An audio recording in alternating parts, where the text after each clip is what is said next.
দেখো আমরা নাথুলা পেজ দেখে রাস্তার সাইডে একটা বরফ দেখে তো আমরা দাঁড়িয়েছিলাম সেখানে ফটোটা তোলার জন্য। তো ভিউটা অসাধারণ ছিল।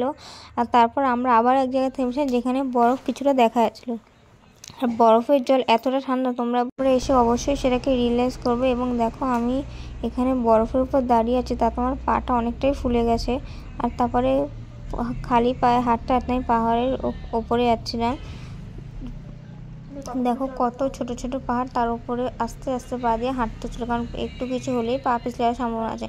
তো আমি ওখান থেকে বেরিয়ে আবার পাহাড়ের ধার ধরে ঝিল দেখে ডেকে আবার আমি যাচ্ছি জুলুক ভিউ পয়েন্টে। জুলুক ভিউ পয়েন্টে যেতে পাহাড় থেকে 11,200 ফিট নিচে নামতে হয়।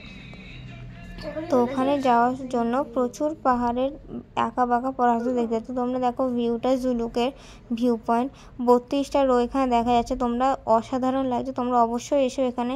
আর তারপর আমি চলে গেছি ওল্ড বাবা মন্দির। ওল্ড বাবা মন্দিরে যেখানে থাকে বাবা হরভজন সিং। এখনও মানা যায় যে ভারত আর চীনের বর্ডারে তিনি পাহারা দেয় আজও সাদা ঘোড়া নিয়ে। তো তার জন্য আমি সেখানে দেখতে চলে গেছিলাম। তোমরা গ্যাংটক আসলে অবশ্যই সেখানে যেও, এবং সেখানে তোমাদের ইচ্ছা পূরণ লেখার জন্য একটা খাতাও থাকবে, তো তোমরা সেটা রেখে দাও। আর দেখা হচ্ছে পরের ব্লগটায়।